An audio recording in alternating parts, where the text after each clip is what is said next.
Amber, welcome. How's SHOT Show going for you so far? I'm loving it. I got to meet you, so I'm really enjoying the opportunity to network. All right, so tell us a little bit about yourself, a little bit about your background. How did you get into the Second Amendment community? And then how did you get into the firearms industry? Okay. So a little bit about me. My name is Amber G. Johnson. I am from Ellenwood, Georgia. My daddy taught me how to shoot when I was a kid in our backyard, and I didn't miss. And that's like one of my favorite things to tell, stories to tell, because it sort of became a catalyst. For my 21st birthday, I went online, ordered my first firearm, went to the gun store, and they thought I was lost. And I was like, no, I'm coming to pick up my gun. I was ready with my hunting license because I was still waiting on a concealed carry permit that I applied for. And that was my first experience of realizing that people that look like me, especially as a woman, were sort of, it was assumed that they weren't interested in having a firearm, or that they were seeking protection from the men around them and not to protect themselves. So fast forward, I'm in grad school. So I brought my first firearm the year after I graduated from Spelman. So I lived alone for grad school while I was working on my PhD at Georgia Tech, and I essentially needed to make sure that I was training, and also I wanted to make sure I got an apartment that was perfect for a self-defense advantage for myself. You know, one bedroom, I don't have a roommate, and I'm living alone. I'm having sorority sisters and stuff come over, and their big question is like, why do you have a gun? You know, I'm like, well, I live here by myself. He was like, well, Amber, I know you're a big girl. You can fight. You can, defend yourself. And I'm like, well, I don't want to have to. I don't want to have to deal with a close encounter if I don't really need to. So that started multiple conversations where folks would come over, even if it would be guys I'm dating, and they're asking me, so do you even know how to use your firearm? And I used to start doing like little load and unload things in front of them with snap caps. And I realized I'm like introducing a lot of people who own guns to the idea of snap caps. So I'm like having all these multiple experiences where I'm teaching people fundamentals, things that I kind of just figured out on my own. And one day, while I was in between classes, I went out for a run, which I never do. And I had on a belly band at the time, and I went for a run and ran into a range that happened to be around the corner from my apartment. I walked into the range. At that range, you have to do what they call a counter proficiency test, where you have to show that you know how to properly and safely load and unload a firearm. Did that. Didn't realize the whole range staff was standing in the distance watching to see if this woman that just came in biker shorts and a sports bra knew what she was doing. And I went on the range, was going body, headshot, doing different drills. And the manager walked in and was like, "Who are you?" And I introduced myself, and I told him I was in grad school. And he asked if I was interested in like working in the gun industry. And at the time I was 21, 22. So I was like, I thought about it, but I didn't know how I would be received in a space where I don't see myself. So I didn't even give it a chance. So that started my journey of working in the gun industry as a range safety officer and on the sales side of things. So I kind of got stuck talking to women about concealed carry, and I carried a gun at work all day, and a lot of women stopped me, like, okay, how do you do that? You feel comfortable? How do you sit down? So I'm answering all these questions, and fast forward to, I guess, 2022, 2023, I started making content online where I was wearing different outfits showing women that you can conceal carry, and you can also be passionate about fashion. So I created Gayle's Futuristic Fire to provide a boutique experience for women to be able to um, learn the fundamentals of firearm safety, get an understanding of their gun rights, especially those who are related to the states that they live in and traveling. Also, purchase the firearm from me, and then also get recommendations for holsters, snap caps, training gear, even clothing beyond khakis, holsters, belts, and things of that nature. So that's what I do now. Excellent. Okay, well, let me ask you this. So, um, there's so much there to unpack. Let me start with, I found it interesting. You talked about, for example, getting an apartment where you had to be concerned and consider your safety. Yes. How big a role did your own safety, your own personal safety, play in you getting involved in the firearm, in both in firearms and then eventually the industry? Um, I wanted to know the firearms platform for myself, and I wanted to have a relationship with it beyond going to the range and renting a gun. I sort of I sort of developed like a lazy mindset when I was just going to the range to practice. And when I purchased my first firearm, I was able to have it at home and practice taking it apart. Like I do this thing randomly where I blindfold myself and I fully strip my Glock 19X and then I put it back together. And I load it, unload it, and I practice that. And that's how I sort of train my mind to know that even if I lose certain faculties, I can still be able to handle having a firearm. So safety was a really big factor. As a single woman living alone, I didn't want to have to rely on prior training of hand-to-hand combat. I wanted to stop a threat before they got to me physically. Now, there are a lot of people who say, a lot of leaders, Black community, who want to see there be greater restrictions on the types of firearms that we can have, on who can have access to firearms, where we can carry firearms. What's your perspective on gun violence versus the right to keep and bear arms? I don't think you can separate the two, simply because when you think about restricting firearms ownership, there's always going to be someone savvy enough to keep what they have and give you what you think they have, if that makes sense. And people who are harming others, they are using the same fundamentals and understanding of firearms ownership to harm folks who need firearms to protect themselves from people who think in that nature.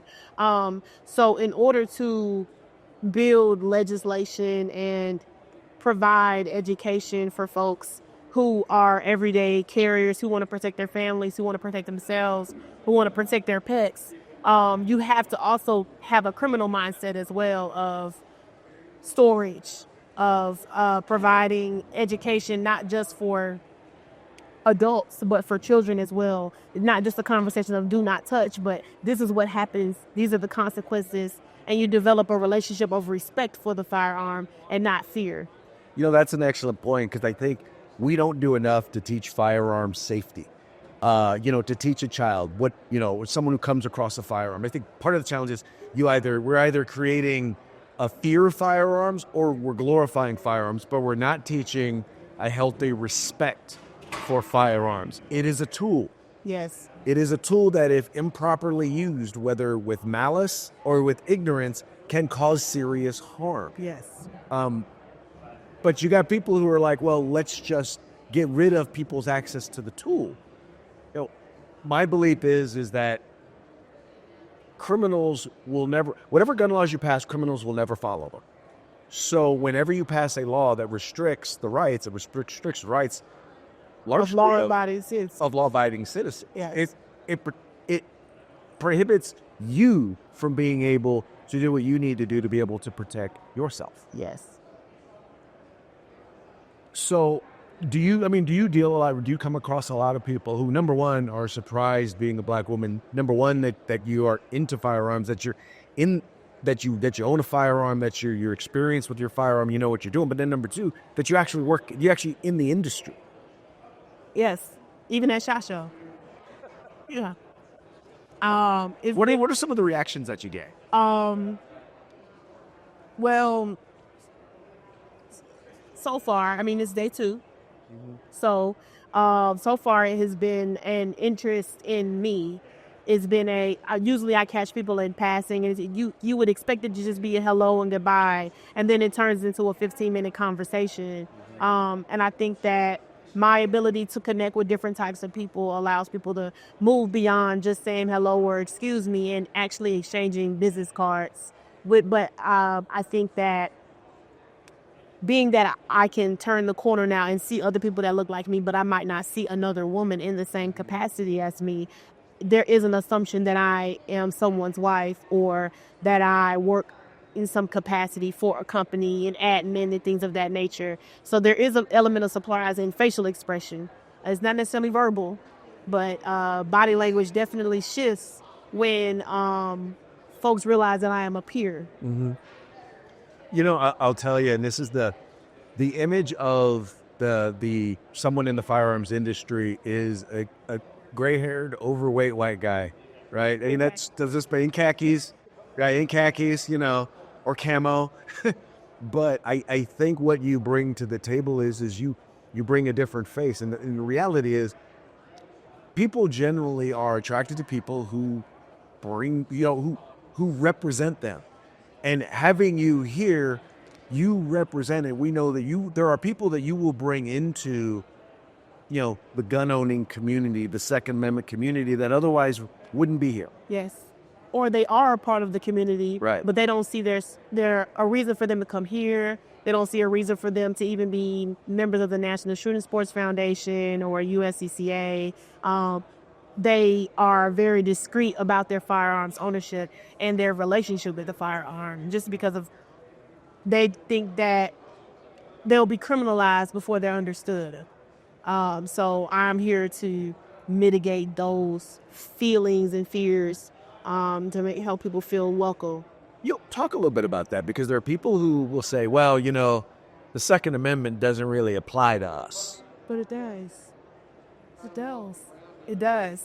My favorite thing to say is I come from a line of folks who are hunters, tenders of the land, and there is somebody, might not know their name at the moment, but there is somebody related to me that ensured they had a shotgun behind the door and made sure that their family wasn't hung by the Ku Klux Klan living in Georgia with the shotgun behind the door. It was the rule of don't touch it, but it was there. And the reason why my family kept those firearms was to protect their land. And it had everything to do with exercising those rights as soon as they knew that they were going to be able to exercise them, and exercising them until they can't anymore. And it wasn't necessarily about being a patriot or carrying every day as like an ego pride thing, but more so in being very, very aware of how you are perceived before even folks start talking to you. Mm-hmm. Well, once again, I think you hit the nail right on the head. I think it's important that we stand up for the Second Amendment, because quite honestly, it's a part of our fundamental rights, just like we have a right to speak out, just like we have a right for redress of our government, just like we have a right to exercise our freedom of religion. We also have a fundamental right to keep and bear arms. And I just get the impression that there are people who believe that if I can convince people that they don't have a right to keep and bear arms, then there are other rights that we can seek to take away from them. Yes. And in many cases, you look at it, in some places like California, where I live, mm-hmm. Your other rights are suspect if you choose to exercise your Second Amendment rights. How do you feel about that? Do you ever come across people who are try to almost treat the Second Amendment like it's a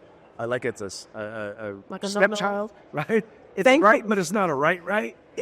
The Second Amendment is definitely treated like the ugly stepchild.